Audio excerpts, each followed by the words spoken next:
This is a horror game podcast. It is meant for mature audiences. It may contain adult language, violence, and sexual themes, as well as shocking revelations. Viewer discretion is advised.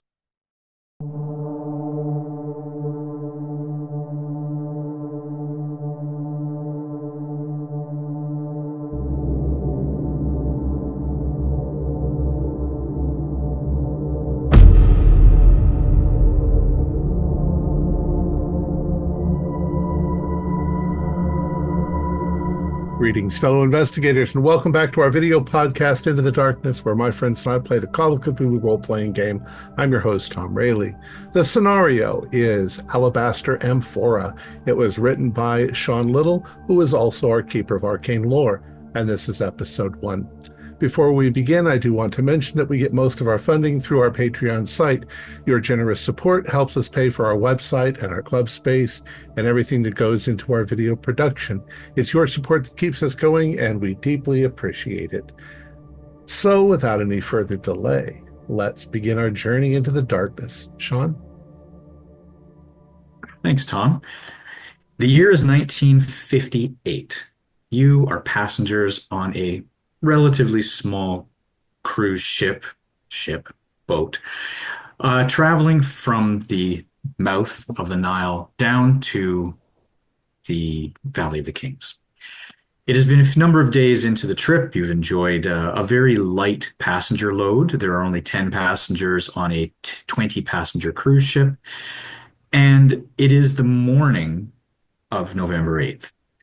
The evening before, there was a huge to-do, a ruckus on the ship, and you were locked in your quarters by the captain of the ship and the relatively few staff members who were acting as, well, security, if you will. They told you that there had been an incident, and later on in the evening, as you just paced about your room or slept or wondered, you were told that there was a murder, a death on the ship. As such, in the morning, of course, they brought you food. They asked the staff asked you if there's anything you needed, and you were fed in your rooms, which was different than normal. Of course, you normally would go to the little loungy area where the food would be served to you, connected to the bar area. And eventually, the 5 of you, were brought into a room. In that room, there's a gentleman that you had seen on the ship already. This gentleman is an investigator, as introduced to you by the captain, and you had seen him on the ship, and he is an English person. He's very quiet on the ship. He had eaten his meals in his room for the most part, picked his meals up and taken them to his room. He was traveling with another companion, and he stands before you, says, Greetings. I find it very interesting that this has been brought to my attention, that there's been a death on the ship. It's very mysterious in nature, and I apologize. We've spoken to the other passengers. You are the next group of 5, and I just would like you to one by one introduce yourselves, if you could, please, because I do have questions for each of you. And as we've cleared the other passengers, we'd like to clear you as well, because this is very, I wouldn't say interesting, very concerning that this occurred on the ship. And I will give you the details afterwards of what happened. But if you could please introduce yourselves and where you come from, that would be very helpful. Oh, sure. I'm Clyde Robinson. I'm where am I from? I don't know. I'm from Boston. I'm ex-military and just on vacation. I've got a lot of interest in Egypt and these old ruins, and I've just been traveling around enjoying myself. I came into some money a while back, so I've got the luxury, and I didn't do it. Of course, no one's suspecting you of that. Of course, I absolutely do not wish to imply that. What was your name, sir? Horace Langley. And when he says that, I would say the majority of you, all of a sudden, you have a little moment of, oh, that's who that is. Horace Langley is a well-known private investigator from London, England. He, primarily in England, he's famous, but he's starting to become more famous in the United States and elsewhere because He's a private investigator. His stories have come about in the newspaper. He's helping Scotland Yard, helping other investigations that occur. Missing persons are his thing for the most part, but he has taken some assistance in finding missing materials, missing people, as well as stolen property and the occasional murder. There is an author in the States who has taken it upon herself to write a series of novels based on his doings. Um, so he's fairly well Yeah, known. I've Horace heard Lane. of you. Nice to finally put a face to the name. Oh, thank you Ship very is in. much. I've been traveling incognito, so to speak, with my employer for the moment. So certainly I wasn't really introducing myself, and I apologize for that. Please continue. What you, madam, points Oh, towards you. Yes. pleasure to meet you, Mr. Langley. I've heard so much about your escapades. My name is Marsha Ingham Smith. You may have seen me in some recent movies. It's been a little slow recently. I actually moved away from London. I'm from there originally. I live in Leeds now, mostly due to the crime, of which no doubt I'm sure you're aware. I'm on this voyage. Actually, the production company I'm working with sent it to me as somewhat of a uh, forgiveness for the production delay on my current film I'm working on, The Scarlet Wood. The director of that movie mysteriously passed away recently, Mr. Michael Bentwood. And so the production company brought me along on this trip. It's been lovely so far, other than that sex pest, Arthur Lawrence, but I don't seem to see him anywhere. Um, Otherwise, I've been having a lovely time, and I hope to be able to assist you in any possible way. Thank you very much, and I appreciate it. I have seen your movies, and I appreciate your artwork. Thank you very much. Thank you. Thank you. Thank you for your service in the film. Madam, I believe Ms. Wyndham, could you give the others some information in case they haven't met you already? I'm not sure how much you've mingled. Mingled. No. And how could you keep an elderly woman waiting to go third? You know my old bones. I can't be left out for very long. But there's a murder? Well, I am Agatha Wyndham, and I would have no such thing to do with any such a murder. You may call me Mrs. Wyndham, Dame of Ashbury Court in Winchester, England, wife of the... She's going on and getting more and more flustered. Madam, please have a seat. We are well aware. I'm sorry I made you go through all of this. We're well aware of the concerns you have at your age. Please have a seat. I want to see the pyramids. Oh, and you will, ma'am, and you will. So, Dr. Goss, I think we met earlier at a meal earlier on the cruise, but please for the others, if they haven't met you already. Yes, I'm Dr. William Goss. I have a practice in Baltimore, although I'm from the Massachusetts coast originally. This is my sixth trip to Egypt. I've also been to Turkey and Greece on several occasions. I inherited my medical practice and a fair degree of independence, and my passion is archaeology. So, as it were, I'm on a busman's holiday. Off to look at ancient sites, which is, yes, my private passion. Is there a medical official on board who investigated the body? I assume there is a body. There is a body. Yes, there absolutely is a body. And the other medical official, just for your records, you may have seen him wandering around the ship earlier. It's Dodi Amari. He's a gentleman. He trained in London. And he is from Egypt, of course. He's from Cairo. Very wonderful gentleman, very quiet, and very upset about the situation. He's a family practitioner. He's not normally used to this kind of thing, but he did assist in the identification. And I'm sorry to say, Ms. Ingham Smith, this was Mr. Lawrence, that's whose body was found last night. Oh goodness. I was wondering why he wasn't here. He's been an absolute terror this entire time. I'm sure he's made no shortage of enemies, short stay. Interesting. Mr. I've heard Lawrence? rumors of him for years in the film community. It's Well, quite the reputation.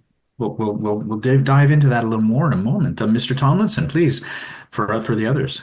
Oh, Casey Tomlinson. I hail from Key West, Florida, where I have lived most of my life. I run an antique store there, and this is my first vacation in over a decade. I thought I'd go and see where all these items that I buy and sell actually come from, and what better way than to sell down the Nile and all, and just we just don't get this kind of things happening in Key West. It's a very reserved and calm city. Nothing ever exciting happens there, and it's just quite shocking.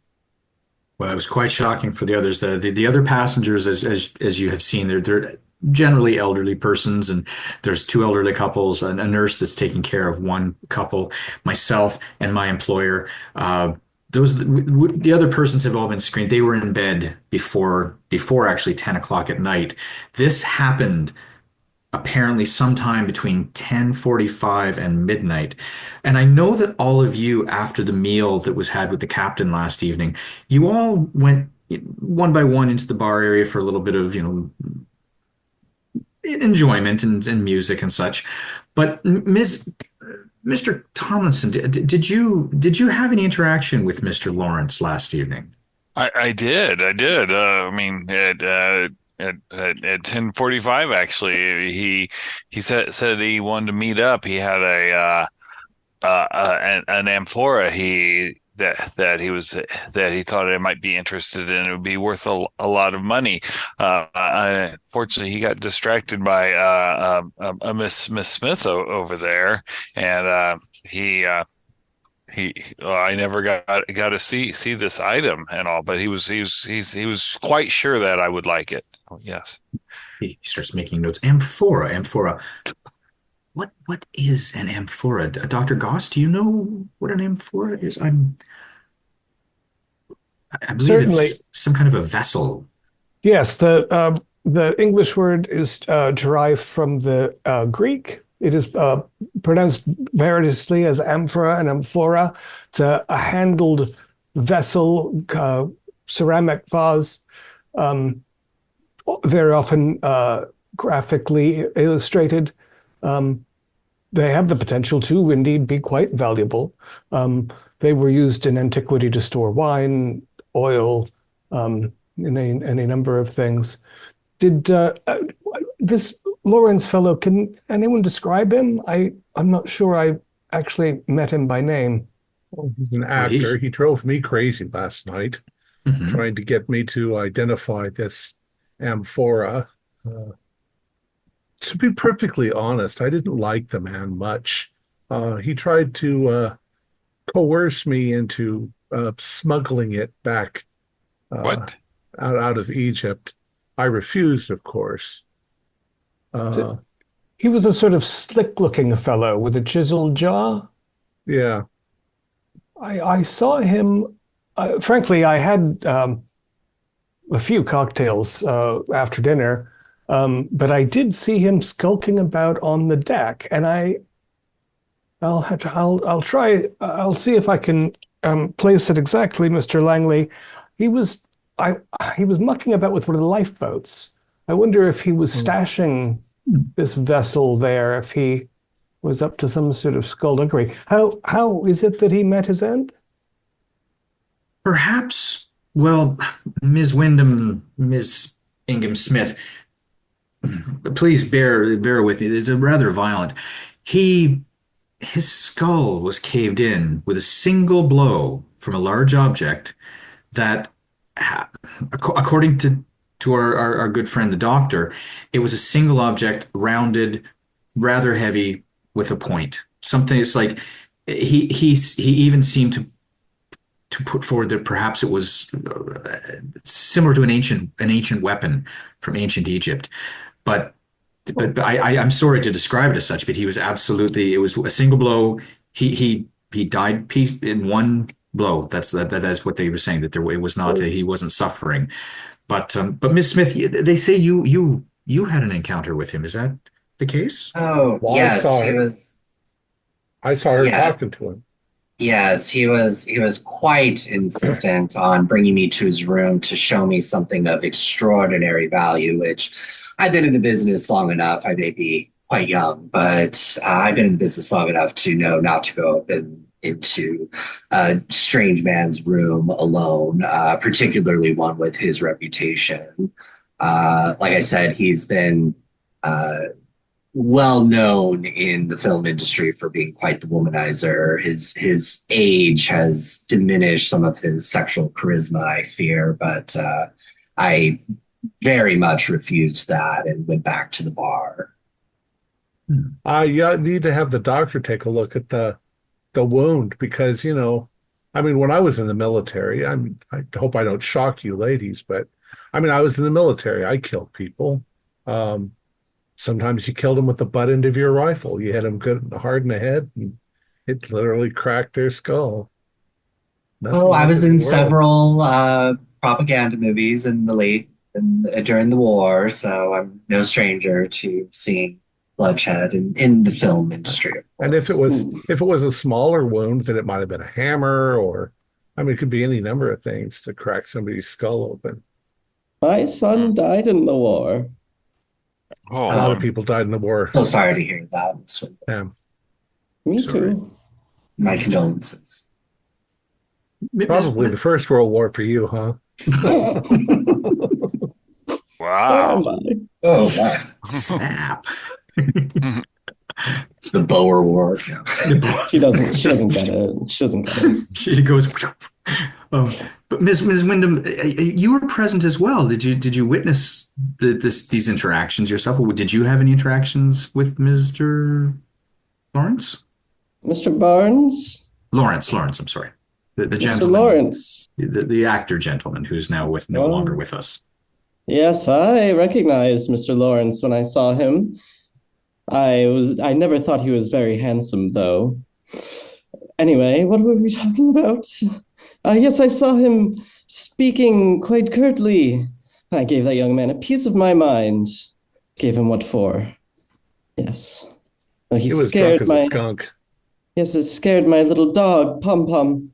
Bon Bon. Where is Bum he? bum bum. Ugh. Making notes. He's making notes. He's looking. He seems to be giving Clyde a little bit of a side eye. Clyde's a little Mm, too open with his. You could kill him with a hammer. You could kill him with a rock. You could that kind of cool. discussion. He does. Well, I will say to all of you that everything you've spoken so far, with the exception of, I believe it was it Mr. Goss? You witnessed something outside of the bar, or no, or was that? Yes, it was Mr. Yes, Goss. yes, I saw him out on the deck. Again, it was, I wasn't following the man after all, so I wasn't. But I noticed somebody messing about at one of the lifeboats, uh, and then I think he threw something overboard. I don't think it was as large as an amphora, Oh, but I didn't see what it was. Is there an antique vase in his stateroom? I have to say no. Not to give So away too much about the investigation, but we did a cursory examination of his room. There was nothing, knickknacks, bits and pieces of things that he had purchased during his travels, but nothing that meets that description. they're substantial. It's not. It was a weight of measure as well as a two-ended vessel specifically. Generally speaking, I don't think the clay would be strong enough to bash in a man's skull with one blow, Oh although no. it would be curved and the handle could look like a protrusion. But I have a feeling it would smash to a million no longer valuable pieces if someone. But I suppose the captain's going to have to search everyone's stateroom because if there's an obvious motive such as theft, who found the body? There were a pair of porters who were doing their nightly walk around the ship towards the end of the evening as people were closing their rooms and going off for the evening. There was a porter on the deck that proceeded after this Lawrence fellow, after he'd done his little splash. I don't know if he was, bringing him a message, but he seemed a little, again, the martinis on board are pretty tasty. So I wouldn't pick anybody out of a lineup, from Moonlight, but he was dressed as a porter and he appeared to be, if not following Mr. Lawrence, moving in the same direction. But I imagine, the object must have been at least fist size, right? If it was killed with one blow. I didn't see him bearing anything, a weapon. The weapon hasn't been recovered. No. Is the ship moving or is it stationary? Currently, the ship is moving very slowly. Okay, so they didn't stop for the night. They did not, no. So if the guy threw the murder weapon overboard, it's anywhere. Could be anywhere. No. It was the murdered fellow who threw something overboard. So if he threw the murder weapon overboard before he was hit with it, that would be rather miraculous. Well, I don't think, he wouldn't throw something valuable. He said that he purchased it. I know that. Though he did kind of imply that it might be hot. So I don't know who he bought it from. But assuming he wasn't speaking of his, shall we say, body parts. He wanted me to come see it last night. Yeah, that was some slap you gave him last night. Yes. Fight, they do teach you how to actually fight in acting school. We just, have to goose it up for the cameras. Well, I slapped Cary Grant like that one time. Really? Wow. This Lawrence was a film actor as well? He was a film actor, yes, a number of years ago. He hasn't made very many films in recent years, and he has sort of turned his attention to collecting. Seems to be what we've gathered so far from his people that knew him. Collecting/smuggling. Mm-hmm. Yeah. He said he's got quite a collection of Egypt stuff. So where's the body now? Currently, he looks around. Ladies, please don't be concerned, but we have him wrapped in multiple blankets and such, and tied very tightly in the freezer section of the ship. Oh. You mummified him. Guess that's appropriate. Quite fitting. It better not be anywhere near the foie gras. Oh, no. And no mistakes will be made in that way. So what is the circumstances regarding the Egyptian authorities? This vessel is licensed under... It is a British licensed ship, but it is under the authority of Egyptian. We're in Egyptian waters, and they are actually sending police investigators over at the moment. They should be arriving within the hour, but at the captain's discretion, he has asked me to perform some preliminary investigations so we can provide them with information when they arrive. At the very least, you have the advantage in terms of language. I assume that, despite the British imperial interest here, that the officers will not be conversant. I speak fluent Arabic if you need me. Excellent. It's very good news. Very good. We do have some Arabic speaking crew members. Most of them are more junior, but we do have some, but there's certainly someone of your standing as would be definitely assisting, more sure. Assisting. But the bartender has has agreed with your testimony, as you will, all of your statements. As such, he's right there. The bartender's just cleaning a glass. He sees you sitting there. He's nodding. Yep, I agree with everything you said. So the bartender has already agreed with what you stated. So there's no I personally have no concerns. And he nods to the captain. He says, please feel free to have free reign of the ship again. We apologize for having you stay in your rooms for that period of time. Breakfast will be served very shortly, or lunch rather. Oh, that's understandable. Do we anticipate that this will affect our itinerary a great deal? Exactly. I do have a feeling that they're going to put it up to, or claim that it was just common crime, because as you know, a lot of boats do come up alongside the ship to sell goods to passers. As the boat slows down in shallower waters, they try to sell goods. We're thinking that perhaps somebody slipped aboard the ship at that time, found out about the amphora, as it were. Was anything of his missing? Money? Was he robbed? Was his wallet stolen? Oddly enough, no. His wallet was Yeah. in his pocket, and his room had a quite substantial envelope of cash. It's usually bandits when they get onto another ship and they murder somebody. It's usually some little old lady for her pearls. And I look over at Agatha. She's sleeping. Oh, She's now nodding off. It's been a long morning of 2 hours. Well, I'm a little concerned. If he had a large envelope of cash, it means that somebody may have agreed to buy the vessel from him. oh, not And me. that- Not me. Well, I hadn't yeah. seen it. I don't buy sight unseen anymore. Burned me That would too make many sense if times. he was asking me how much he thought that it was worth. Well, he's asking me to evaluate it also. So maybe. Oh, did he? one thing- Yeah. I mean, I've got a little bit of knowledge in that area, but I just didn't like the guy. I thought he was, I don't know what the word is. My English isn't. Right. I mean, I'll be highfalutin. honest. I was a little starstruck. I mean, I haven't met a lot of movie stars, and now I've met him and Miss Smith. I mean, it's amazing. I mean, but sometimes when you meet people in person, they're not what you imagined when you saw them on the screen. He always played such heroic characters in those silent movies. And that he did. Yes, he did. In his time and age, he certainly was well known for that. But he won't be doing it anymore. I guess not. Yeah.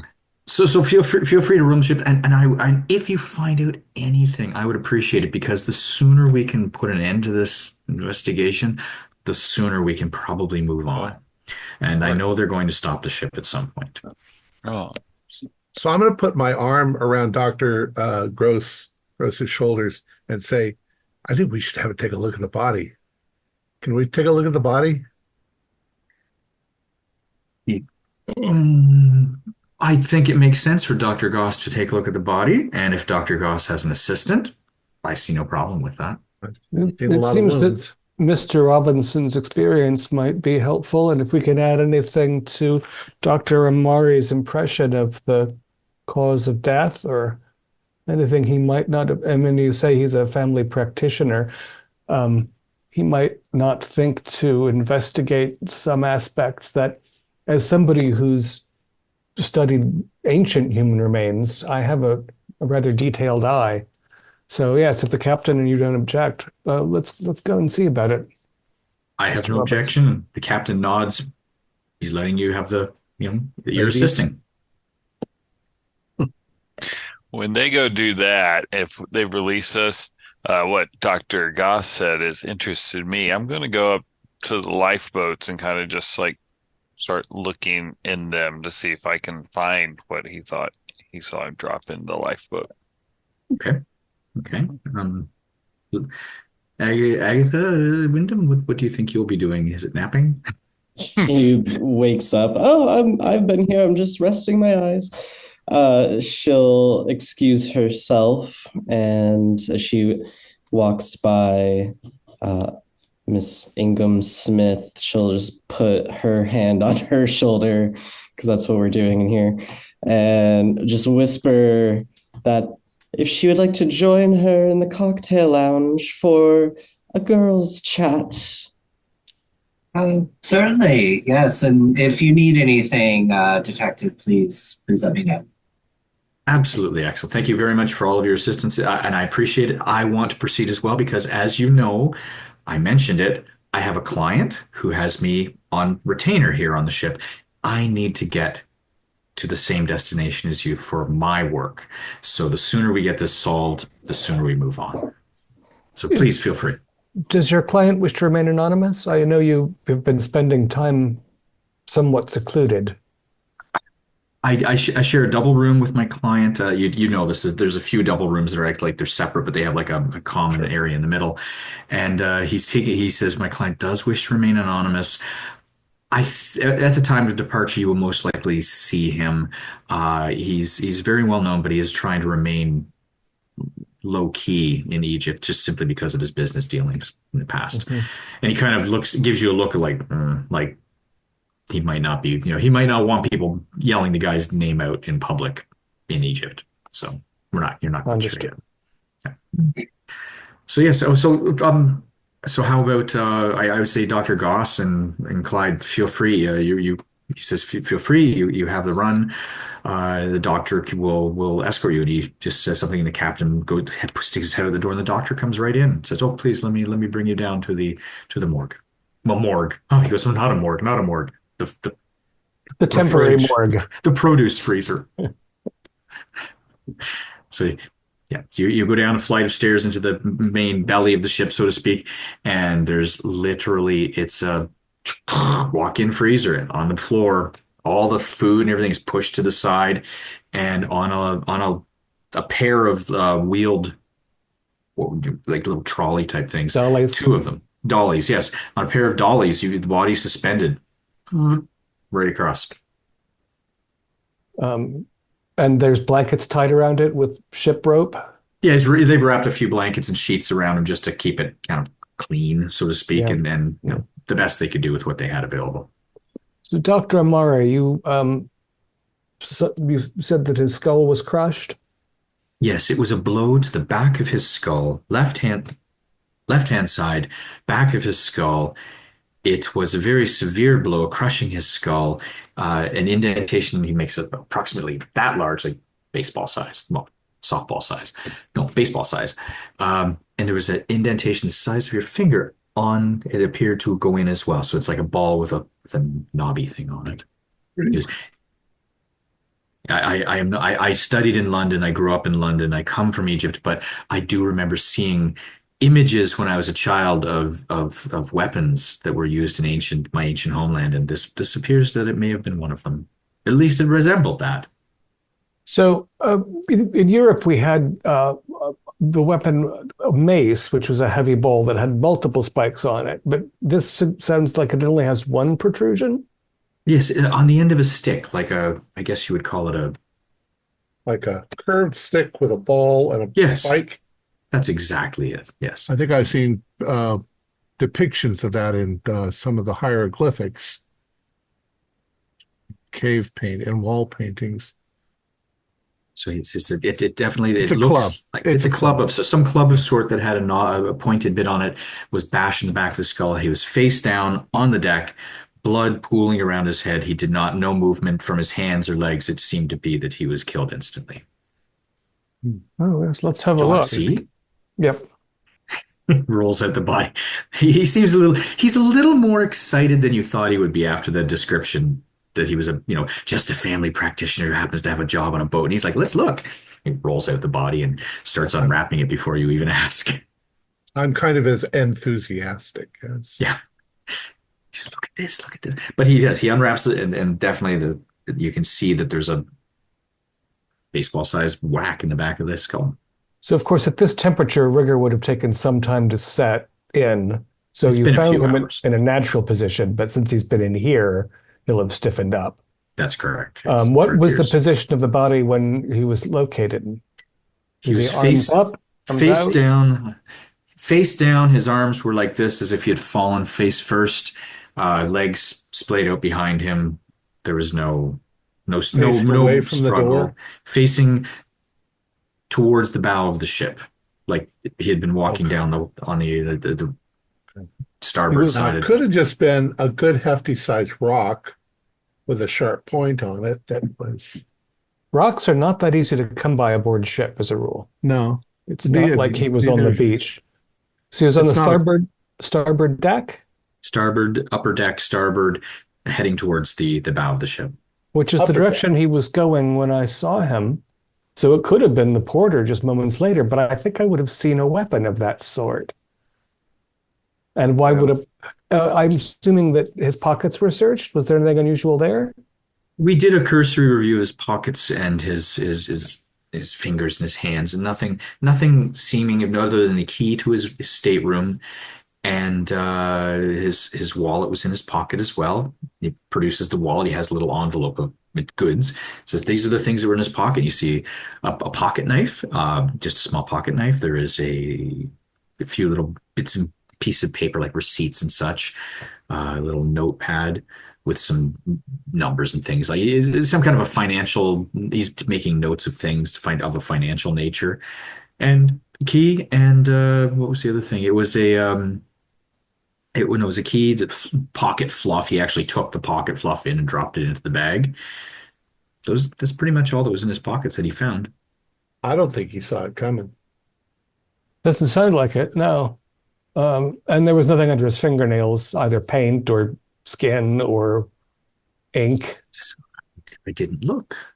I'm Well, I'm not I'm not a mortician. I didn't think to look at that. I just did a cursory review. it's anything that can tell us what he was up to, because you club a man to death and you don't take the key from his pocket and go to his stateroom where apparently there was a substantial amount of cash. I mean, and it doesn't seem like a crime of passion because there wasn't confrontation. It was a stealth attack. Let's just look at his Well, hands.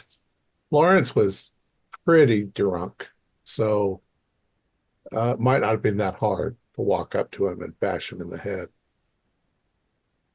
No, I don't. And boats have, boats make noises. The water slaps and ropes creak and things. It's not, it would be trivial. The question is, where's the weapon and where's his precious vase? So, Check yeah, and see. gonna, look at his, does he have any expression on his face? His face hit the deck first, so it's quite, he's missing a few teeth. Right. His nose appears to be mashed. Yeah, probably discolored too, if it took a little while before he was found. Blood But would pool. when you're looking, you examine his face. You you you notice there's teeth missing. You see something else in his mouth. It's like a little corner of something. Oh, all right. I'll take a pen, just hold his forehead back and see if I can fish something out. Giant tweezers just come out of nowhere. It's a piece of paper, and Hmm. it's like you can see that it's a piece of paper. It's not finely grained. It's kind of rough hewn paper, like rough. That's like wood. It's like rough paper, like very dark, like a brownish kind of color. Papyrus? Uh-huh. All right. Once I've got a corner of it out, I'm gonna take a handkerchief and grip it and sort of roll it out or flatten it or unfold it with the pen so I don't either get his cold, dead saliva and blood on my hands or change anything about the thing. You unroll it, you flatten it, and clean it off a little bit. It is like a sideways eight, like an infinity symbol, but it's actually more of an eight. And through one side upwards, there is a dagger, and through the other side of the circle, downward, there is a curved ancient Egyptian blade. This, Dr. Amari, does this emblem mean anything to you? He looks closely, says, that's not something I've seen before. And certainly, I mean, as I noted, I didn't grow up here after a certain point, but that's nothing I've ever seen in my school days when I was here as a youth. And we certainly toured, the sites and things, looked around. It doesn't appear to be like an ancient symbol. Robinson, it seems like a gang insignia or something to me, or Yeah, like, yeah. the sort of thing that, the tattoo that a group of people who were fighting together might take on. Now,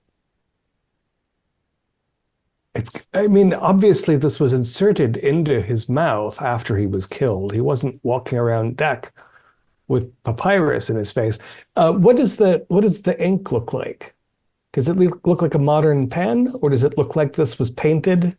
It's black ink of some sort, like style, not a ballpoint type. I don't know, ballpoint pens are Right. around 58, like a calligraphy type ink, like that kind of tip. Do I recognize it at all? Like a gang symbol or You make a roll. You should roll for okay. that. What would I roll? Intelligence or And, bringing up character sheet right here. You got the wrong, yeah, it intelligence. doesn't matter. I got a 98. I 98. have Okay. no idea. Okay. It's not super familiar, but Yeah. you do get the idea. Looking at it, I guess just because of your knowledge base, you'd say that it's modern. That's what you sort Yeah. of would pull from that. Probably some sort of gang sign or something. That's my guess. It's got a couple of knives. Yeah, one So, is old and one is new. That's the thing you pull out right. of, like you probably could notice. So while you're investigating, Casey, what did you say you were doing there? I went up to the lifeboats, and I was just going to kind of like look in them because when Dr. Goss said he thought he saw him drop something in there, I'm just curious what that could have been. Yep, there's two lifeboats on each side. They Hmm. each hold six people. Well, six people comfortably. It's overkill, really, but definitely the six lifeboats. So which side do you wish to start at? The port. Port side? Hmm. Okay. You go to the port side. It has a cover over it. Yep. Definitely, it's latched down with grommets are tied around with some kind of hooks or something. Hmm. Yeah, it's I'm covered. gonna kind of like look at it first before I start like removing the grommets to look under there, and like if a professional sailor kind of putting down, they're going to be pretty tight and all. And so if those look like they're still, like they hadn't been messed with, I'm not going to mess with them until I go over to the starboard side and look at that one there. Okay, nothing seems to be messed with. It seems to be pretty tight. In fact, if you just sort of give a little, they're very tight, like guitar strings almost. Hmm. It doesn't seem to be messed with, but you do see as you're looking around inside, like the edge where you can see inside between the tarp area and inside the boat. You look and you can see an empty rum bottle. Somebody's been Oh. using this to stash their late Hmm. night drinking behavior. I kind Um, of smile to myself when I see that. some staff member perhaps is hanging out here at nighttime, or more than one. And as you look close, you see there's actually a couple packs of cigarettes in there too. So Okay. Yeah. somebody's been using this as a little stash area. So you move over to the starboard side. Hmm. Yep. There are two lifeboats again. The first one, same situation with minus the rum bottle and the cigarettes. The second one, you actually see at the very back end at the bottom of the boat, because the boat hangs out over the water, Right. there's a piece of rope dangling down from it Oh. into the water. Oh, curious. Can I reach the rope or without leaning over? And because I'm not a great swimmer, so Yeah, you'd have to climb into the boat, as you look around, there's actually a hook, one of those life-saving hooks kind of oh things yeah, they use yeah, at yeah. pools. Yeah, you get a pull, and at the rope, you pull the rope up, and the end of the rope is frayed, like it's been cut through. Oh, curious. Huh. But this would be a rope that would have been normally kind of like tied to the lifeboat or something. There's not like a pulley or something that it No, was cut from. Okay, all right, no, I it's been got you. tied to the bottom, like it's been tied to the lifeboat in such a way that if you weren't looking for it, you wouldn't have seen it, and it Hmm. was dangling down in the water. So something was attached to it in the water. So Gotcha. Yeah. Okay. Interesting. Then I'll kind of like the tarp and stuff on top of it though. It looks like it was hasn't been messed with. Or it you pull the strings and plong plong. Mhm. Yeah. Gotcha. One of them actually is a little loose. Oh. Well, I kind of look back and forth and try and like lift the tarp up just a bit, see if I can get a little sunlight in there so I can see into it. Whereas all the other ones have proper nautical knots, this Hmm. one has someone just did a slip knot, like just some not a Okay. sailor of some sort. And you're able to loosen that rope and sort of peel back the tarp. And you look inside, and inside you see a club, and the club has a ball in the end with a little spike. Oh, I pull that back. I'm not going to touch it. And I kind of sit there and think to myself for a bit, and then I'm going to go look for Mr. Langley, right? Horace Langley.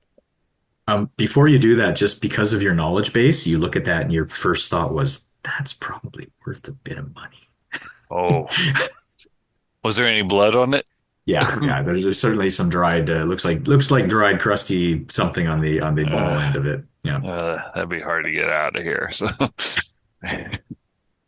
okay, all right, yeah. So then You'll head off. Yeah. Okay. Mm-hmm. Ladies, you're in the bar. Or the lounge area, whatever. Oh, I do hope they have more of those scones here. Oh, it's quite late for scones, my dear. I'll order us. Liddle, we're on vacation, Mrs. Wyndham. Call over the waitress and I'll order 2 tap waters with ice. Rapid. Oh, with ice. Oh. Oh, my. Yeah, she rolls her eyes. No tip here. Goes gets you some water. It brings you over a little kind of pitcher with some water and some glasses. Anything else, perhaps? And looks from Ms. Wyndham over to Ms. Ingham Smith. Anything else? Are you peckish? She's a little English just girl. what are those scones, please? Yes, and maybe a spot of tea. Maybe a spot of tea. All right. The water, she's dipped it out of the river. Yeah. Yeah. So it's nice and warm. So it's definitely doable. So she wanders off to the kitchen to get you some tea and some scones. Oh, wonderful! Thank you. Well, Miss Wyndham, this is quite the shock and excitement. How are you taking this? Oh, it's such a shame, that poor young man. But I didn't quite appreciate the way he was speaking to me last night. I just wanted to make sure that you were okay. Oh, yes. I deal with his sort all the time. What was he talking about to you? I'm a little shocked that I was like, was he hitting on her? He was giving me such grief when I tried to tell him not to go bothering you. He became quite angry, but you cannot possibly scare the likes of Sir Agatha Wyndham so easily. I stood tall like London Tower and told him exactly where he needed to go. Oh my. Us girls must stick together. Yes, absolutely. I am a bit curious. I wonder if you're feeling up to it, maybe we could go investigate his room. It's just like that book I read about the train, that wonderful woman author. Miss Christie. Yes. With your namesake, as I recall. Yes. I believe I had it first. Yes. Most likely. Yes. Anything we can do to help, you know how those boys can be. Yeah, well, I wonder if maybe we could go pop up off to his room and maybe investigate Mr. Lawrence's room and see if anything's been left behind. Ooh, sneak around the young Mr. Lawrence's room. How naughty, yes. I'll take my ice water to go. I'll save that for later. She puts it in a cup. Yeah. And just as she's arriving, she has like a pot of tea and 2 cups and some milk and sugar and such. Keep it on the stove. We'll be back. She puts it aside. So I'll just, you guys can go to the room. So you definitely, you go to the room. There's no police tape because the police haven't been here, but there's just like a string tied between the lock and they had to open it and they used his key. But Yeah, you can get in. There's not a problem. It's not locked right now. So they just say, please do not enter. There's a sign, but that's all there is. So yeah, you're in his room. It's a stateroom, not unlike yours. It's been moved. Things have been moved around. His bed's been unturned. His drawers been pulled out. It's not messy, but you can tell people have been looking around in here. Mm. Well, I don't know if we'll find anything, but yeah, I'm just going to start snooping around and through drawers and looking through his luggage. Okay. Um, you should roll. You need to do an investigation type. Spot hidden. There you go. Okay. I know. That is an 80. No. Agatha, are you going to do anything in particular in the room? Just stand.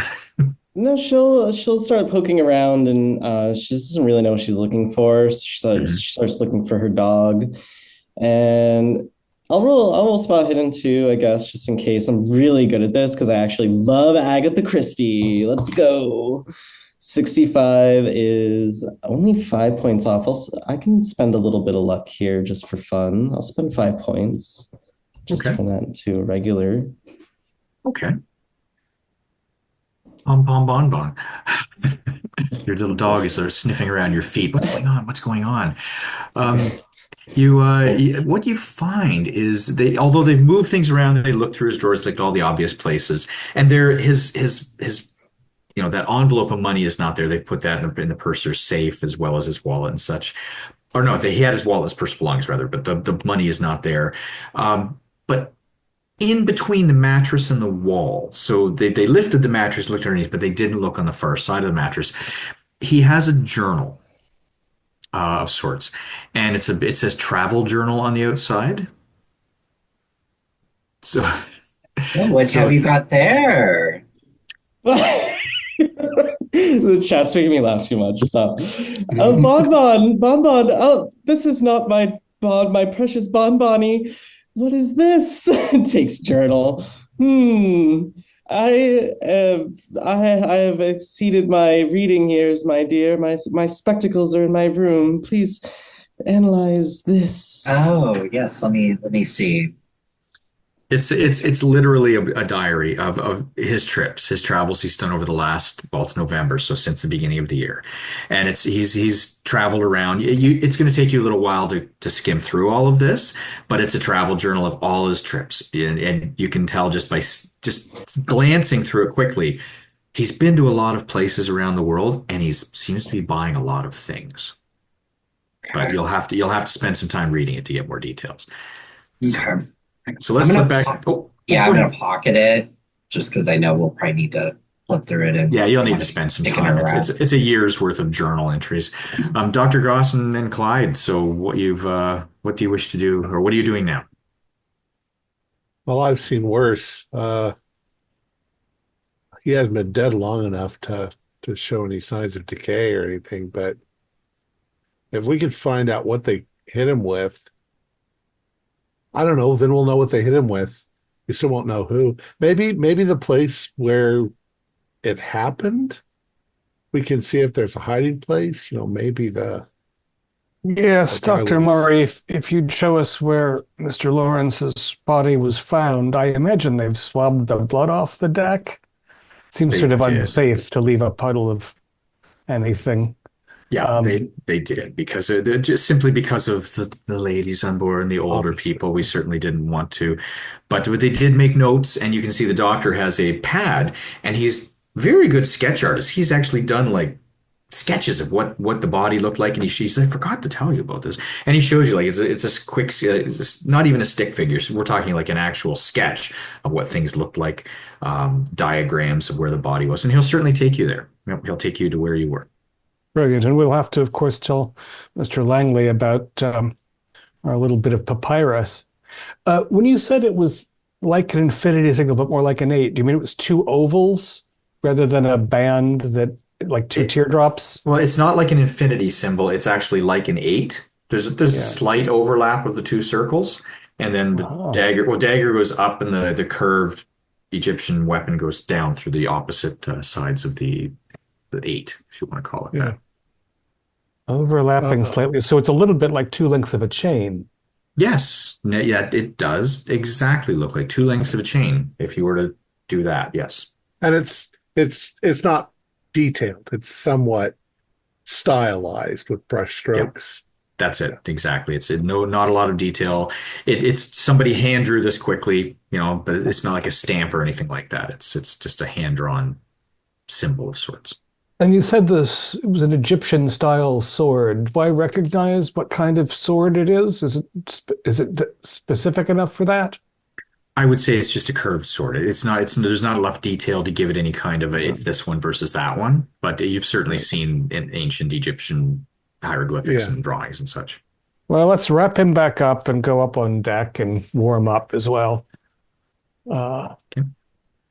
The doctor wraps him up and you assist him tying the ropes around, and he sort of reaches over and grabs a couple of grapes and eats grapes and continues wrapping up. He's literally touching the body and eating at the same time because it's free food. And I've folded up the papyrus in my handkerchief so we could give it to the officials more or less intact. And if we see Langley or the captain on the way up to the starboard upper deck, we'll hand it off. Okay. You do pass Langley. He's walking on the deck with another person. A boat has. Sorry, not a boat. This person was on the ship earlier. You thought he was a crew member, but now he's no longer dressed in casual gear. He's actually dressed in like a suit, not unlike Langley, and he's walking around with him, personal assistant of sort. You assume because they're very discussing things very very intently. And you've seen him on the ship before. You thought he was crew, but he was just sort of staying away from people. He's not. He's younger. And Mr. Langley says, "Oh, this is my assistant, Faisal, just in case you have any queries." Faisal. Nice to meet you. The deceased was much as Dr. Amari described, but we did note one thing of interest, and I'll sort of hand him the folded handkerchief. This was found in Mr. Lawrence's mouth. In his mouth, and he looks over at the doctor and we didn't find this. And he opens it up and looks at it. Could you roll it has Psychology? to be I was thinking perception. Is that a Psychology is when you're trying to read a person. Yeah, psychology. Yes, psychology. So, too many game systems. Too many games. It's been a while. Psychology. I have is that hard or extreme? I have a hard for psychology. So I've got a pretty good idea about what is not being spoken aloud. What's not being spoken aloud, I would say the pretty good idea would be that when you see him do this, there's a glint of recognition. Like, he's not nodding his head like, oh, it's more of a, like it comes across as he recognizes this. Now, it seems to be, Mr. Langley, that this complicates matters. In addition to the missing amphora and the disinterest in the large quantity of cash, the only reason to put a symbol on papyrus in the dead man's mouth is to communicate a message to some sort of in-group that would recognize this. It reminded me of a tattoo. Like, sometimes military people will come up with some symbol to bind themselves together. Have you ever seen this thing before? He looks at it again. He says, I agree with you that it looks this is a modern device of some sort. But no, I've never seen this before. No. And he shows it to Faisal. And Faisal looks at him, and you don't have to roll psychology again because I'm going to say that the look between them is pretty obvious. Faisal's nodding at him like, There's a glint of recognition there too. And there's something passes between them unseen. Well, I can hardly expect to be taken into confidence. So we're going to go and look at where the body was discovered. But do you know how soon the authorities will be here? I'd like to be present when they search my room. Of course, of course. I would expect them to be here within an hour. They departed a Oh, while ago. They're traveling from a nearby. They weren't. We don't have to come all the way. They were actually relatively close by. So another hour, I expect them to be here. So we have about an hour to gather what information we can to present to them. Are what we on the time was the outside? body found? Sorry. I just said, we're on the outside, right, of the boat Yes. along the wall outside? Yeah. Do we see Casey coming in our direction? You do. Yes. Yeah. Doop-de-doo. All right. Sorry, doctor. Go ahead.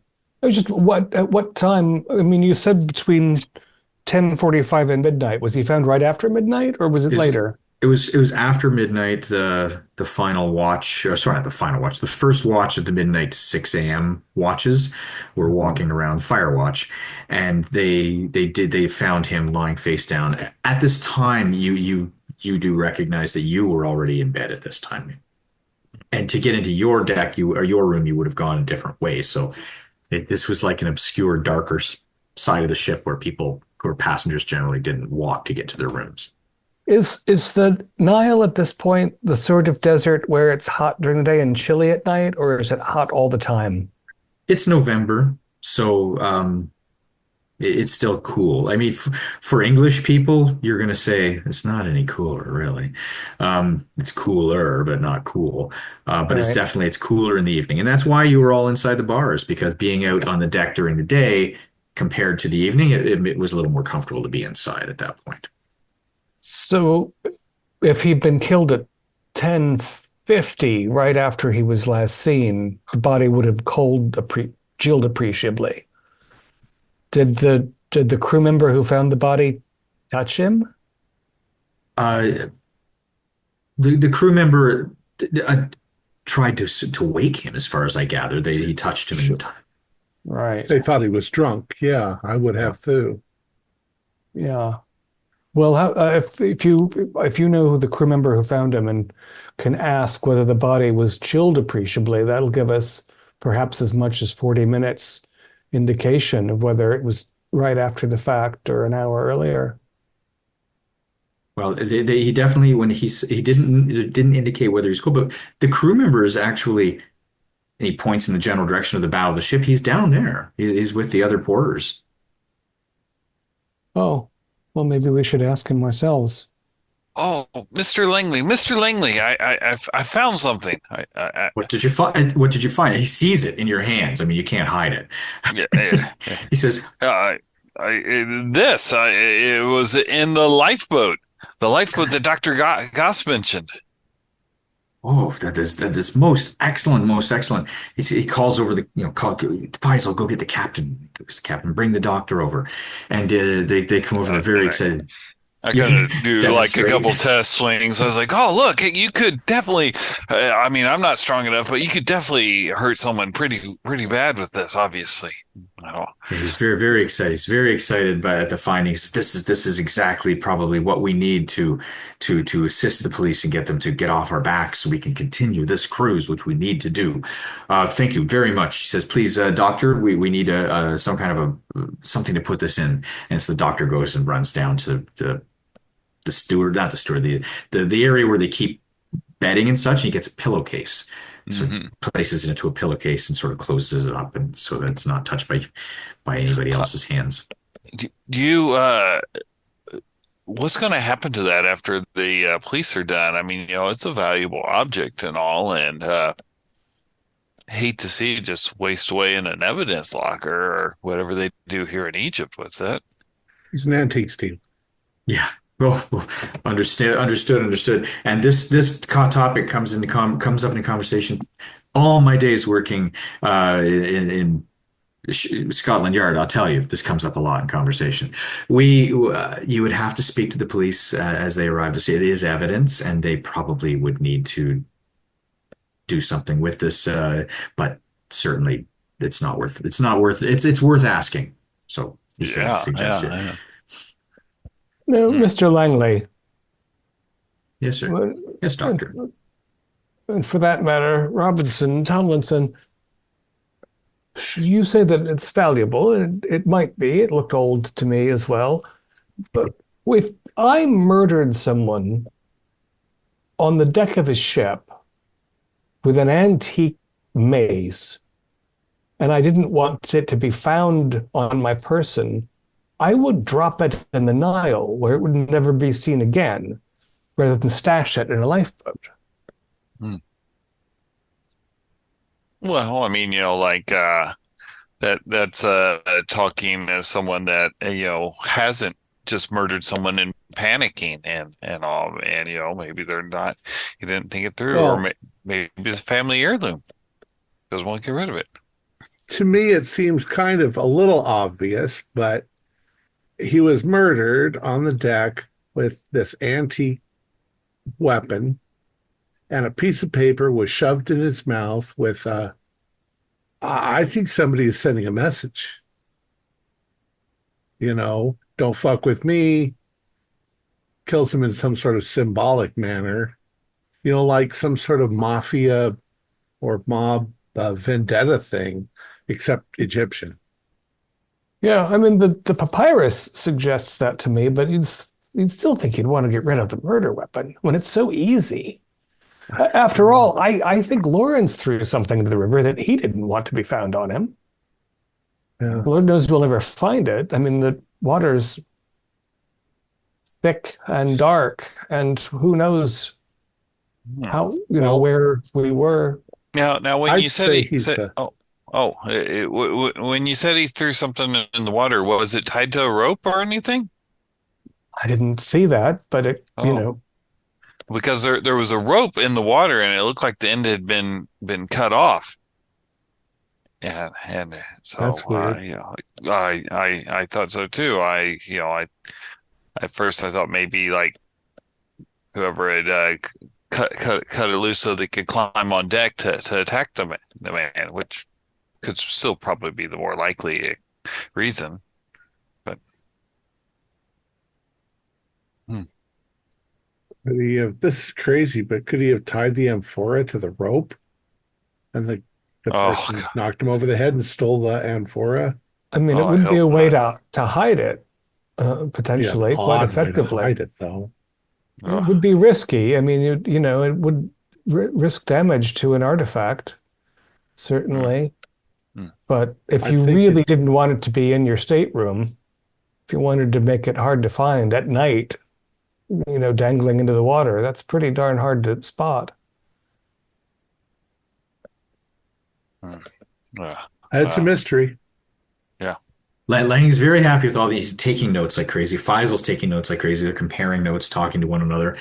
And Agatha and Marcia, are you out of the room yet, or are you still looking around in there? What have you done?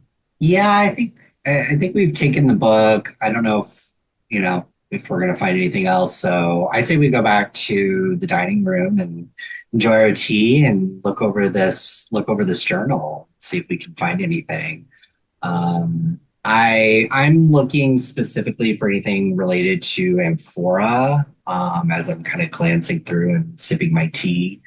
I'm looking specifically for anything related to the amphora and anything with my name in it. So I'm curious what its I thoughts were. met this chick on the. Uh, Okay. Agatha, are you just assisting, or are you doing anything else? It's a little late for tea, but she's intrigued, so just to keep her company, she'll British. sit We there. drink tea all the time. What the heck? Okay. Tea, scones, and a mystery. You guys are set Always, for an it's hour or always two. tea time. Okay. All right. So Langley's very happy with what you found. He says, "Well, we should prepare for the doctor to come." He says, and just so you know, the layout of the ship is your rooms are sort of at the ship, the main level. There is a sub level where the people who work in the ship, they have their rooms, and then of course in the bottom of the ship is where like the kitchen area was, and then the storage and such. So there's he says we've gone through the ship as best we can. We've taken a quick look. If there's anywhere else you wish to look, we have a very short period of time. Faisal and I are going to go and do a little more searching of the lifeboats. So they've decided to look at the lifeboat that you've already gone through, Casey, and take a good take a look at the rope and such. So they've gone off to do that. Okay. Nope. Well, Let's, it's I could use some quite tea. Oh, I could use a little rum. I mean, why not? On So, vacation, I've contributed, and I need to work up the courage to talk to those police officers about that wonderful club. What do you know, they're probably just going to want to. It's going to be the murder weapon that killed an actor. It's going to end up in a Hmm. museum or something somewhere. Oh, not if I can help it. the Black Museum. That's what that would do it in London. Yeah. Yeah. All right. I think I'm just gonna. If you would accompany me just for a moment, uh, Robinson, I'd like to speak to the porter who found the body before he forgets anything else. Yeah. Yeah. Okay. Maybe All right, align this much. the porters are standing at the bow of the ship. They're like they've just been receiving their orders of the day from their senior person that they work for, and they're just sort of they've now started moving in your general direction. You were indicated to the one porter who had a green hat. They were different colored caps to indicate who's who, because they assumed that English people aren't going to remember people's names, but. Yeah, so he's definitely he's heading your way, and he has a green hat, and I will tell you that his name is Mifsud. Masood. Masood Mifsud. Um, so he's walking towards you with one of his compatriots, and he still looks a little bit. He's talking rapidly, talking back and forth between in of course their native tongue.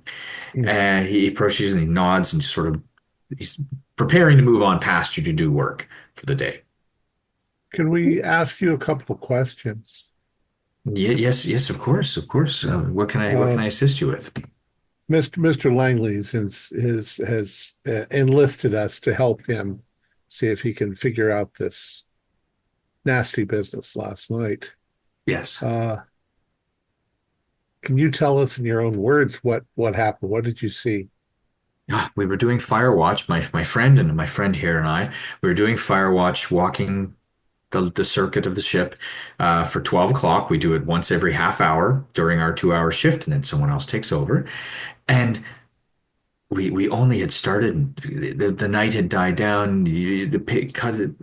All of you people were in your rooms, and we saw a gentleman lying face down on the ground, and we thought to ourselves, "Oh, there's another one.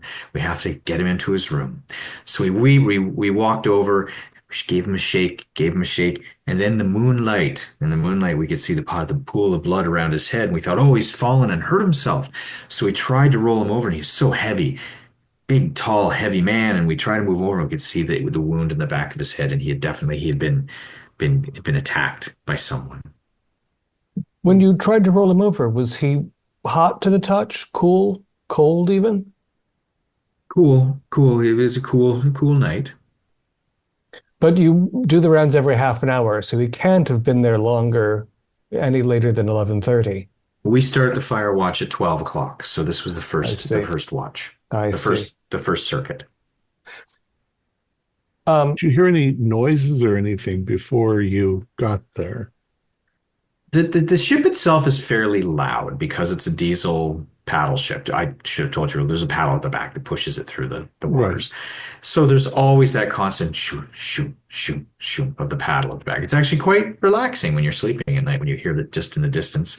So it's a lot of noise, a lot of whoosh, whoosh from the waves or the going through the water.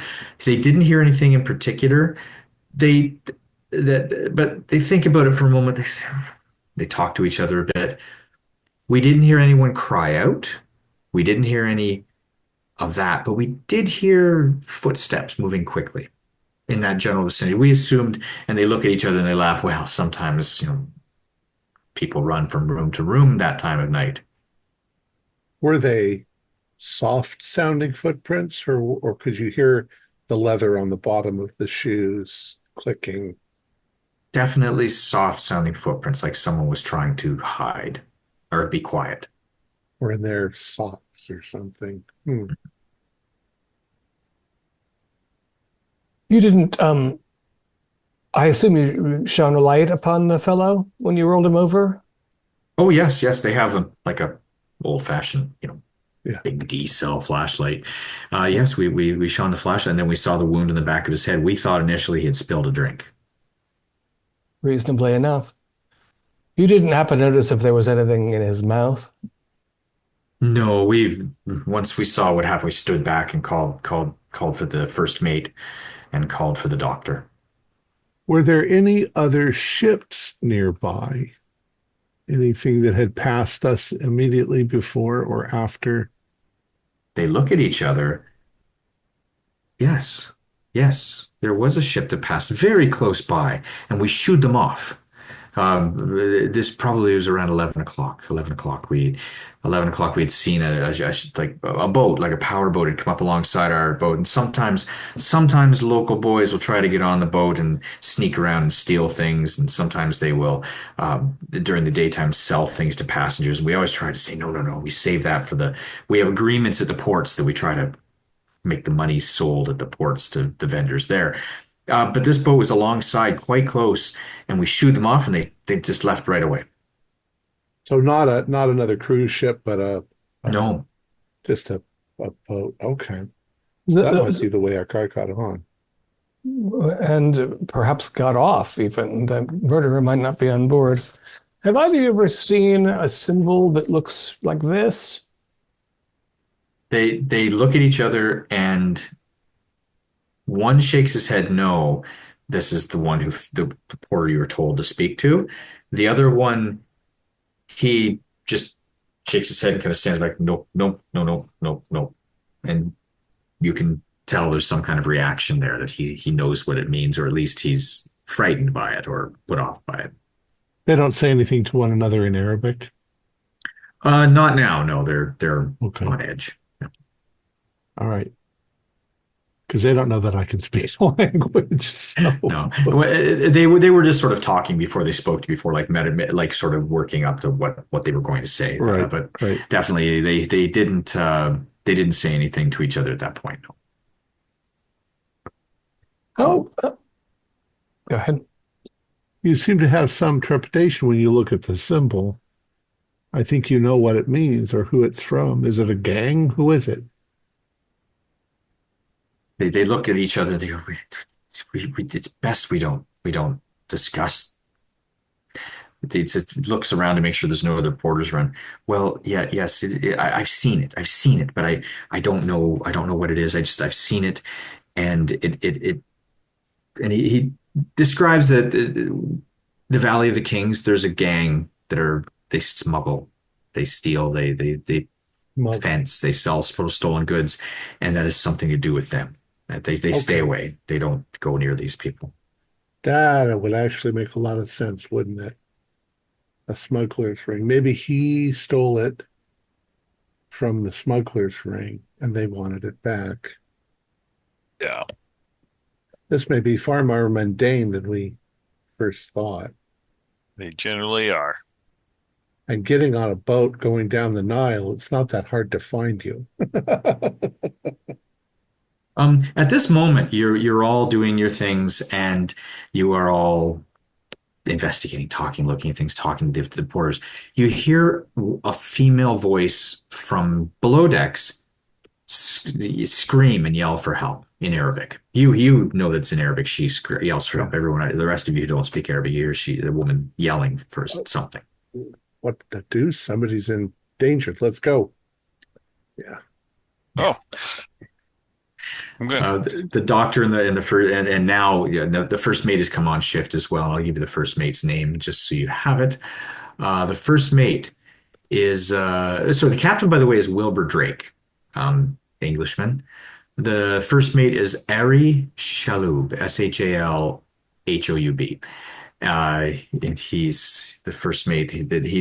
He has a lot of connections in port. You've heard this from some of the other passengers that whereas the English captain runs the ship, but the first mate runs the port. Like when they go to the docks, he's the one who talks to the people and makes sure that things get done and makes sure that assistance is brought to the ship when needed. The first mate appears, and he also runs down the stairs to the lower decks. And you find at the bottom of the stairs, there's one of the maids that you had seen earlier cleaning rooms, and she's assisting a, a young porter, a young Egyptian porter, and he's in boxer shorts and a pair of socks, and that's all he's wearing, and he's holding his head, and you can see that he's bloodied on the side of his face. Oh, Jesus. oh, And the doctor wow. rushes down there. They're like, giving him first aid, sitting him down, talking to him. What is your? You make an Arabic roll, a language roll, Tom, if you Sure. could. 27 out of 35. So regular. Okay. You pick up. I was hit. You pick up. I don't know who it was. Somebody. You get the gist that somebody hit him in the head last night, knocked him unconscious, and stole his clothes, and he was in the hold, in an area of the hold, and he woke up tied up, and he managed to get himself free and get the gag off of his mouth, and that's where he found himself this morning. I'll relate that to the others. It's like, I think our murderer was disguised as one of the porters. It makes a great. I thought I saw a porter skulking around after him, but I didn't recognize him from the crew because he wasn't part of the crew, it seems. Oh, I mean, it seems quite elaborate if you're going to just come on board and hit someone. I mean, you go and steal a porter's uniform. That happens. Was he? What was your impression, Dr. Gauss? Was the uniform? Did it look like it? Was Again, it was fitting? it was Dark. light on the Yeah. deck. It was Yeah. light on the deck. It was dark on the deck, but Dr. Goss, when you think about it, you don't have to make a roll for this. The clothes did look a little bit loose, Hmm. a little loose and baggy. I mean, the porters are usually very well tailored clothing, like to fit them perfectly because it's a very posh ship or boat. But the clothing didn't look like he didn't look comfortable, and it just looked like it was messy, just a little bit messy. It just seems to me that this was definitely a targeted attack. I mean, he didn't rob him. He came on here, got clothes to hide. So strange. Yeah, it was really premeditated, if you will. Personal. Yeah. Well, and also yeah. something odd though, because if you're going to sneak around, then why just kill him on the deck and leave the body right out there in the open? Could have killed him in his room. We might not have known for a couple of days. Well, again, they wanted to get the message across. That's why they put Yeah. papyrus in his mouth. Hmm. Also, he might not have let somebody into his stateroom if he knew he was in trouble with, other members of some crime syndicate. Strange. And it does suggest, though, that your idea that the assassin came on board from another vessel, this, somebody who couldn't be seen in regular attire because we would recognize that he wasn't a guest.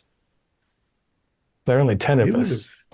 He would have had to have snuck around too on the boat to find the young porter there all That's alone. True, but And the only possible motivation so far is that he wanted that amphora or got it back, or maybe just saw that he had bought the amphora and stole it. I wish there was like some little book where he wrote down all of these things that he was doing. no. Let's Well, go talk to the ladies. yeah, that rum I mentioned is starting to call to me. Yes, something. The heat is coming up as it will this time of day. I could use a refreshment. You can feel the warmth and the moisture rising from the waters. It's definitely getting warm. So yeah, you can all meet up again, get back together with the others, the women in the lounge, if you will. We'll inform them of everything that we've done so far, leaving out some of the gruesome details. Of course, delicate women. Oh my, how awful. Yeah, There was a lot of blood on that club. You should have seen it. It was. Oh, dreadful. And the cracks in his Have skull. I uncovered anything from reading through the book? I'm In assuming. the period of time that I'm assuming that if you're looking for the amphora, you're skimming and skimming and skimming, and you do find a page where there is a diagram of what looks the description Dr. Goss gave of the shape of a two-handled object with a lid that like a lid of sorts, and then it flares out at the and it flares in and out again at the base where it would stand up. Not unlike an amphora. So I don't know what else to describe it as. Like an urn. I guess an urn is another way to describe it with handles. And there's dimensions showing that it was like 1.5 feet tall and like 8 inches wide from handle to handle and 5.5 inches of the body. So it's not a super large one. It shows the base. You can look at the base and you can see it's circular. And there's this interesting circle, and he puts an arrow out and he says, point. So something in the bottom is a little different than it's not flat. It's not a flat base. And then he has some notes. He describes where he got it. It's one of the smaller villages in Egypt that he had been to sometime this past year. He purchased it for the sum of $1,000. So quite a sum in 1958. And he has a resale. He says resale, question mark. He says looking for 20,000. So he's really overestimating what it should be worth, you would assume, unless he's speaking lira or something. And he lists where he bought it, who he bought it from, and then he writes concerns. They want it back. He doesn't specify who they is, I assume. No, but did you, Dr. Goss, did you show the women the symbol that you found in the papyrus? Yeah, I think I'm generally not going to keep a secret of that. Oh, I just didn't know if you had yet. I wasn't saying you were keeping a secret so much as if it had gone. Sure. I'll assume that you did. You see that symbol again. A couple of pages later, you just see it in the corner. He's drawn it, a little rough-hewn sketch of that symbol, and he has an arrow and it said Thebes. Okay. Does he specify why he spent so much money on this? Like, does he know like why it's so valuable or so expensive? Does he seem to have any like historical knowledge of what this is? In your flipping around in the book, you still have to spend a lot more time to go through it, but you do find out that he is working for various groups and he's going around collecting things to resell to them. So it appears he was sent to find this. Okay. So they, he spent the money they gave him to buy it, and then he was they want it back. That's all he was implying. So the note says it doesn't have a flat base. It has a flat base, but the base is, when he shows the diagram of the base, there's something in the bit. It's not completely flat. Like it's flat that it will stand up, but there's something inside, like a circular object in the middle of the base. You can't really tell what he means, but it just says point. Oh, right. So this isn't something that whoever his client is wasn't looking for something from a particular era or a particular design, but something more specific that has this unusual underbelly. Well, can we gather that he specifically was looking for this exact amphora? Without finding it and having it in your hands, you believe this is what he had and what he purchased. That's okay. The information you have. Okay.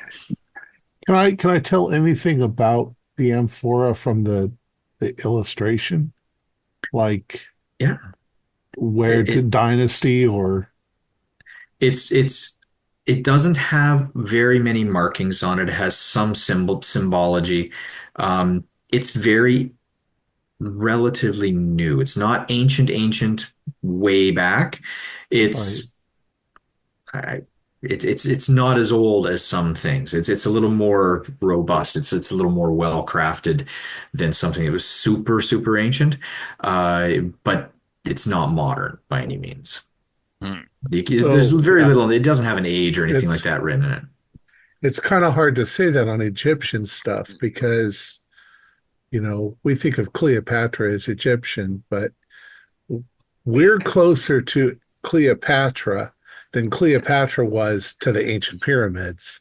Mhm. So it was already 3,000 years old Yeah. by the time she was around. So, Yeah, he doesn't have any age or estimate of the yeah. age, and he doesn't say what dynasty or anything like that. He does So, say very hard. He gave that. That's information. It's very hard material. Alabaster, probably. To carved rock. so it's a little curious that he was trying to find a buyer for it because it sounds like he already had the buyer. Like he had already purchased. So was he trying to like double cross the buyer then essentially by like using their money to buy it and then trying to pawn it off to Tomlinson or someone else? Seems It's like he's weird trying to because, scam. well, he bragged a whole bunch about his own private Egyptian. If you're going to spend that kind of money, you'd put it in your own collection. Why was he so eager to sell it right afterwards? Oh, well, Thinking he could make a big capitalism. profit. Yeah, you gotta make a big profit. And remember, he said in there that they want it back. I mean, like, hey, I love this item I have, but people are always looking for it. Well, it's not worth having it. My peace of mind. He, Yeah, he he's trying to probably get it stole it off. out of he stole it out of some rich person's property, and then Well, they he says he hired an bought assassin to it. come kill him. We He paid says he for Yeah. it. bought it. Yeah. Paid for it. Well, yeah, he told me that it might be hot. So whoever he bought it from might have been the person that stole it. Yeah. Uh, Well, it might be that group in Thebes that uses the symbol. Hmm. You said, Tomlinson, that he wanted you to appraise it? He wanted me to give it a valuation Me to see too. that. I mean, but I guess he was seeing if I, get a second opinion like people do with doctors. Yes. Yeah, but I mean, to buy it for 1,000 US in the first place is you would have to be fairly certain. Yeah, but like, there's a big difference between 1,000 and 20,000. So, Rather. so we know that he threw something off the boat. Doctor, I mean, this seems to be quite sizable, and if it was made out of like solid alabaster, it's probably extremely heavy. I would assume. Did it appear as if he was throwing something like this off the boat? Seems like that would make I don't. quite the Yeah, noise. Quite the, not to mention the fact that even in moonlight, white stone is not easy to miss. He was being furtive, but I don't. Yeah, oh, they're generally just clay vessels.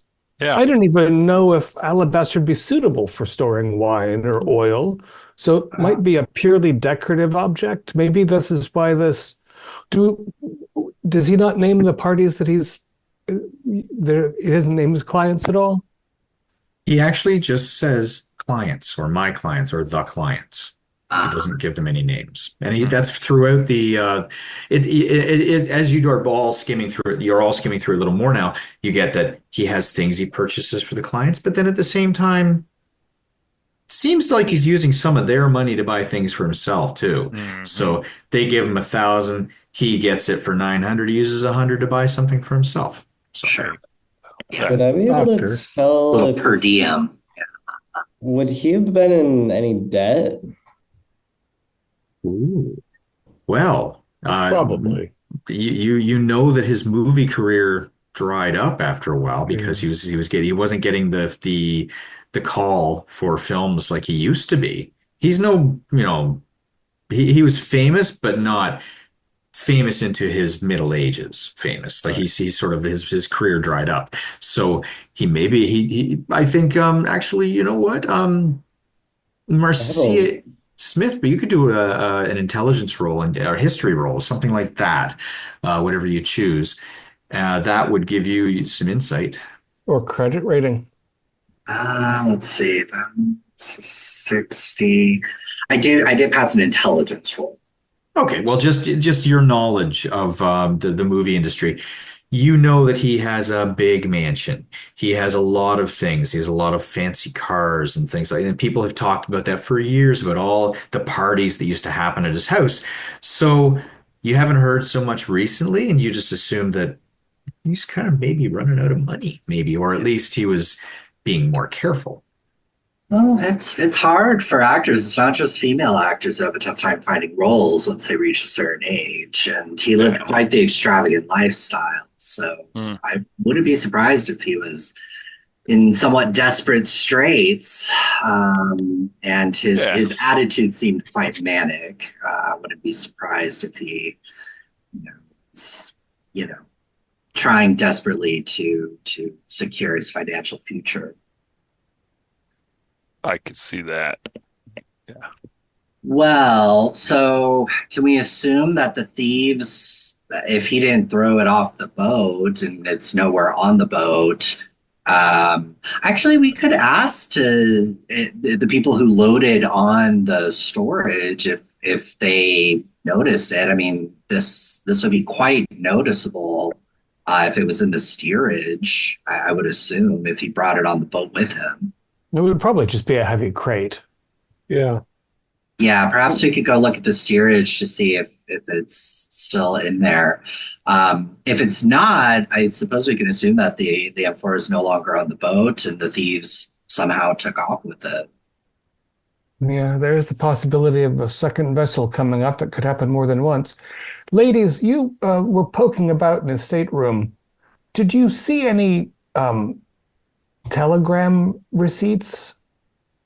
I assume that he has to keep in touch with his clientele back stateside. I wonder if there's any No. record of correspondence, and they have this sort of quaint little desks in each of the staterooms. You, I you wonder, you you did see paperwork on his desk. I mean, you were looking for something substantial. You weren't necessarily reading every bit of paper that was kicking around. There was newspapers. There were, Yes, we could go look at it together. yeah, I would like to nip off and just grab any, he might have, we might be able to figure out who Communiques. he's working for. I see. I'd like to go investigate the steerage and see if there's any crates or anything that might fit the dimensions of the Amphora. And there might Yeah. be a receipt for his goods that are in storage in the stateroom. I think that we've forgotten how short a period of time it actually was. This Ingram Smith, unless the thief who boarded the ship knew precisely where the amphora was, he had no time to search the ship for it. So maybe he didn't get it. Maybe he just killed our actor friend and the amphora is still right there in the steerage, but he Could doesn't still didn't know be on the where it boat. was. Yeah, could still be on the boat. Could also be the other reason that he knocked the porter out and took his clothes, so that he could move about in the steerage without attracting immediate attention. Although I assume When the was the staff all last know time each other. when was the last time we noticed that particular porter, the fellow from downstairs? How long was he knocked out? That's a good question. he I said can it tell you happened this, last night. even if they all had different facial hair, they have different colored hats, I don't really ever notice them. When I saw that No. somebody skulking the fellow after night, I mean, Sure. they're Have no reason to. mostly they don't speak to us directly. They just, take care of a need here and there. And, there's always somebody climbing rigging and, doing other baffling things. I have my nose in a book half the time, sitting, if I could, following the shade around the vessel during the hot part of the day or Just thinking enjoying if a Mr. libation. Lawrence, if Mr. Lawrence hid the thing on the ship, then it would have taken, I mean, it might take us hours and hours and hours to go through the ship looking for it. Yeah. The thief wouldn't be able to do that, not get caught. Although, in my limited experience, one thing about boats is that everything has to be useful. They have such limited space. They have tables that fold out of the walls and cabinets stuck between everything and storage under stairwells. Just in the nature of, boating about, I think it would be hard to hide let's say, a foot and a half high if it actually were alabaster instead of clay. I mean, I think we're talking about, I don't know, 30, 40 pounds, Yeah, depending on how more than thick the that. walls are. I mean, Yeah. yeah. I bet you And it's if, in a crate. I'm with Marcia. yeah. Well, maybe Agatha and we could go check that desk out and see if there was anything. I mean, five of us down in steerage would definitely It'd be I've cool. never, Like a scene. it'd be you'll never catch me going down those stairs. I wouldn't think of asking you to do it either. In those The heels, dust no. alone. The dust alone. It's terrible Okay. for your lungs. Okay. Who should we do first? Steerage is right there. So, well, the room is right there as well. But okay, so stay steerage. Yeah, you can. I mean, the staff are busy dealing with the porter who is hit. The doctor's dealing with the first mates asking questions. The Sure. other porters are standing around watching. So there's nobody paying attention if you wish to just wander down to steerage. So you can go down the stairs, you can bypass the group and you go down and there's various rooms. There's like, of course, the room where the food stuffs were stored before, the cold storage, dry storage. There is the general luggage area. There are some rooms down there that the porters sleep in and other people sleep in, but the luggage is where all the materials would be stored that will be brought on for that purpose, luggage and Right. such.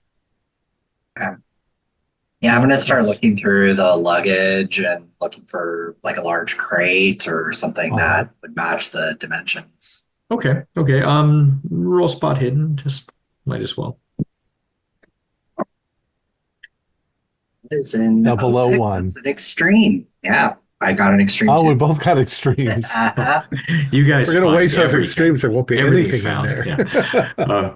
Well, the bad news, but the good news is you got extreme. If it was there, you would have found it. You literally everything is so well stored and so well stocked. You're able to move things around. Everything's identifiable. Shake the luggage, shake things. You don't find Nothing anything too that heavy. suits that description in the steerage area.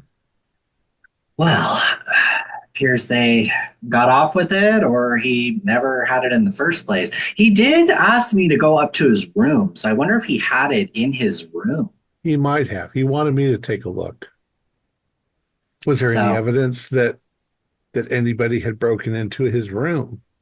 We didn't. I It's mean, you already said you were well in there. looked over by the time me and Mrs. Wyndham were in there, so I don't know if we could even tell. Well, from what you heard, they took his key, they unlocked the door and went in. But Oh, it was locked. Okay. yeah, he had locked it when he was in the lounge with you people. That's what the porter told us, right? That's what the porter, well, the doctor, sorry, Langley as well had mentioned that. But as you're approaching sorry, you're not at his room. Sorry, other people. Who's at his room? It was, yeah, you two.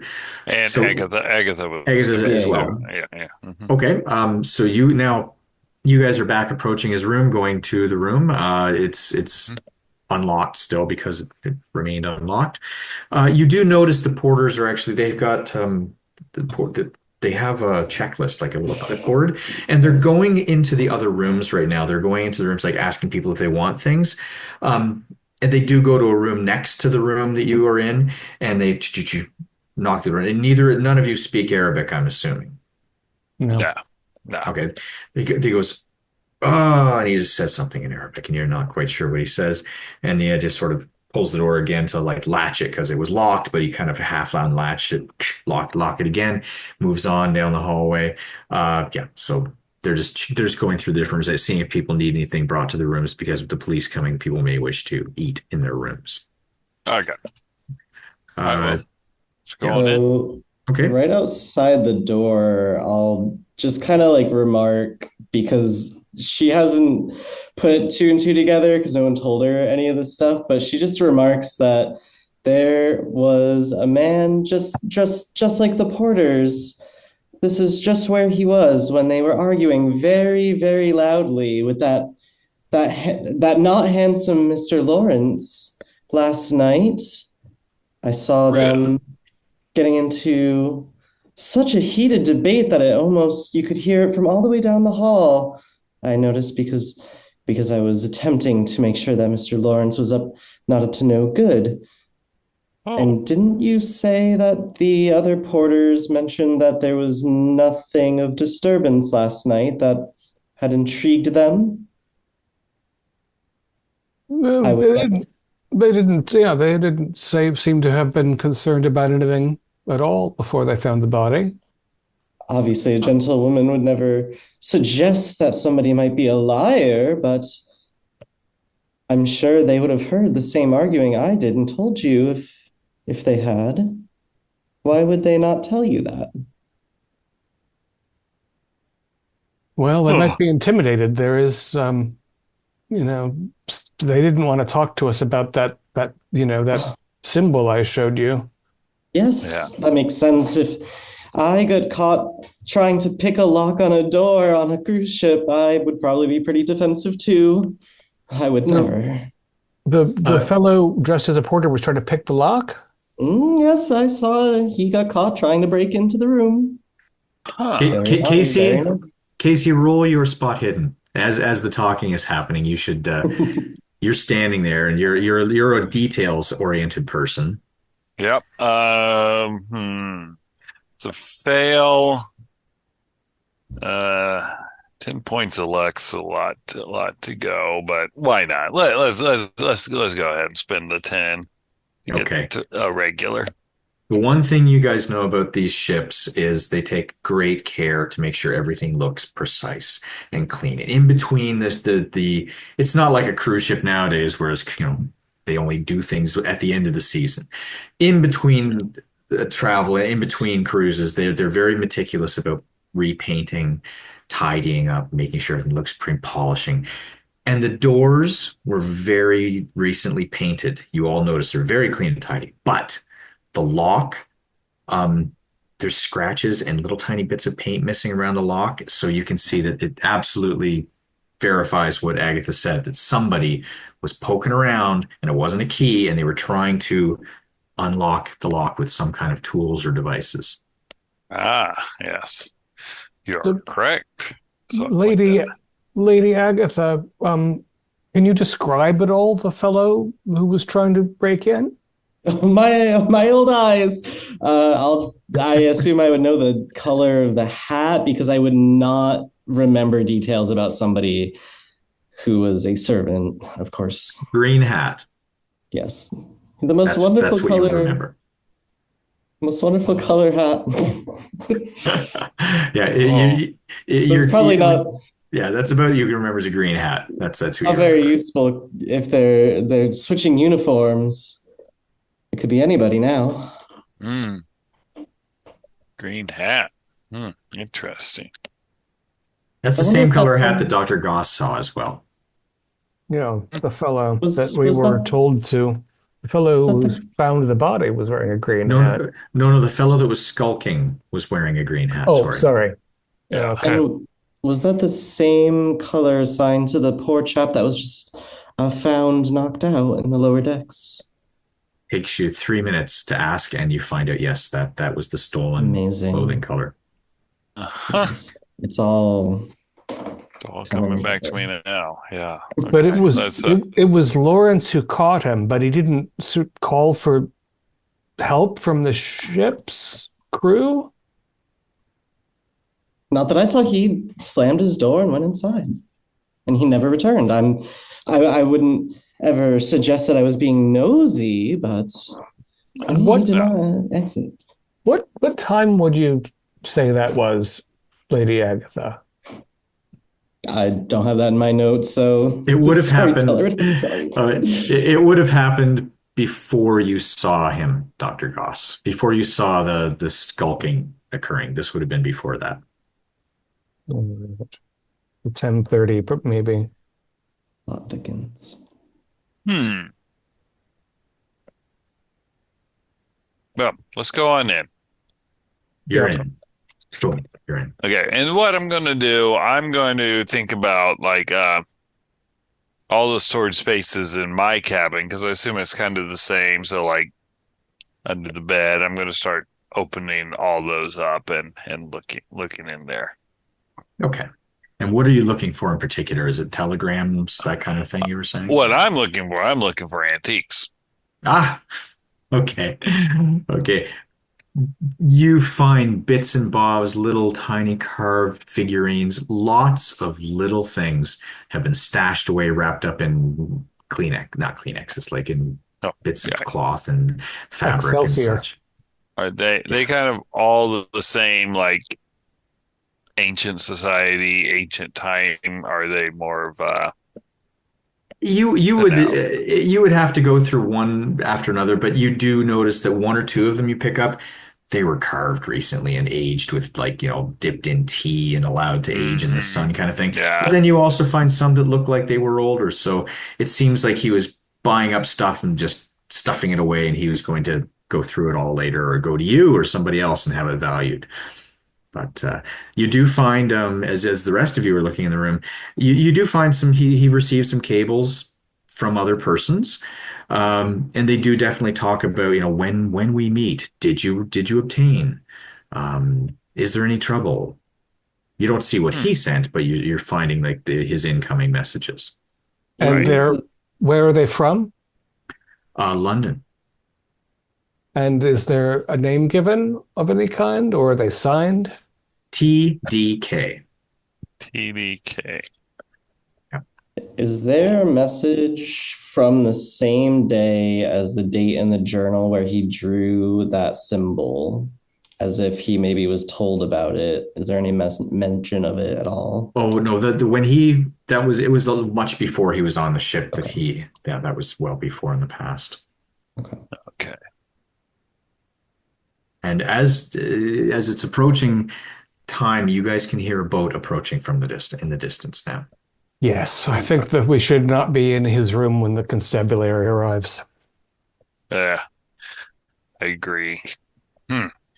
And What's as it? you exit the room, you gather the things you wish to gather. You replace things the way it goes, and you go back out on the deck. And Tom and Clyde and Marcia, I can't read. Did you guys wish to do anything else before we end for the session? Or Well, we've thoroughly looked through here. It's not here.